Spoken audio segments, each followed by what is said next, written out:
Hello friends, ഞാൻ ലിജി. കുഞ്ഞുങ്ങൾക്കായി വാങ്ങേണ്ട pencil ഏതാണ് എന്നതാണ് ഇന്നത്തെ വീഡിയോയിൽ ഞാൻ പറയുന്നത്. ഒത്തിരി പെൻസിലുകൾ ഷോപ്പുകളിൽ നിന്ന് ലഭിക്കുന്നുണ്ട്. എന്നാൽ കുഞ്ഞുങ്ങളുടെ കൈക്ക് അനുയോജ്യമായ പെൻസിലുകളും ഇന്ന് ഷോപ്പുകളിൽ ലഭിക്കുന്നുണ്ട്. അത് ഏതാണെന്ന് ഞാൻ നിങ്ങളെ പരിചയപ്പെടുത്താം. സാധാരണ പെൻസിലുകൾ റൗണ്ട് ഷേപ്പിലുള്ളതാണല്ലോ. എന്നാൽ കുഞ്ഞുങ്ങൾക്കായി വാങ്ങി നൽകേണ്ട പെൻസിൽ ട്രയാങ്കിൾ ഷേപ്പിലാണ്, അതുപോലെ 3 വശമുള്ളതാണ്.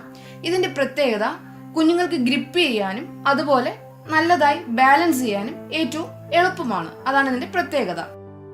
ഇത് പെൻഡോണിക്കിന്റെ പെൻസിലാണ് ഞാൻ കുഞ്ഞിനായി മേടിച്ച് നൽകുന്നത്. ഇത് 10 രൂപയാണ്. ഇത് എനിക്ക് ഏറ്റവും ഗുണമായിട്ട് തോന്നിയത്, ഇത് അവരുടെ കുഞ്ഞു കൈകൾ കൊണ്ട് ചെറിയ ശക്തിയിൽ എഴുതുമ്പോൾ തന്നെ നല്ല ഡാർക്ക് കളർ വരുന്നുണ്ട്.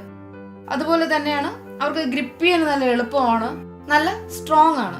അങ്ങനെ ഒത്തിരി ഗുണങ്ങൾ എനിക്ക് ഈ പെൻസിലിന് തോന്നിയിട്ടുണ്ട്. അതുകൊണ്ടാണ് ഞാൻ ഈ പെൻസിൽ, പെൻഡോണിക്കിന്റെ പെൻസിൽ, ഞാൻ കുഞ്ഞിന് മേടിച്ച് നൽകുന്നത്. ഒത്തിരി കമ്പനികളുടെ ട്രയാങ്കിൾ പെൻസിൽ ഇന്ന് വിപണിയിലുണ്ട്. നിങ്ങൾക്ക് ഇഷ്ടമുള്ള പെൻസിൽ അത് മേടിക്കാം. കുഞ്ഞുങ്ങൾക്ക് ട്രയാങ്കിൾ പെൻസിൽ നൽകിയാൽ അവർ എഴുതുന്നതിനുള്ള മടി കുറയുന്നതിന് ഒത്തിരി സഹായിക്കുന്നുണ്ട്. ഇനി പെൻസിൽ പിടിക്കേണ്ട രീതി എങ്ങനെയാണ് എന്നത് ഞാൻ അടുത്ത വീഡിയോയിൽ കാണിക്കാം. നിങ്ങൾക്ക് എൻ്റെ ഈ വീഡിയോ ഇഷ്ടമായാൽ നിങ്ങൾ എൻ്റെ ചാനൽ സബ്സ്ക്രൈബ് ചെയ്യുക. അപ്പോൾ ഇനി അടുത്ത വീഡിയോയിൽ കാണാം.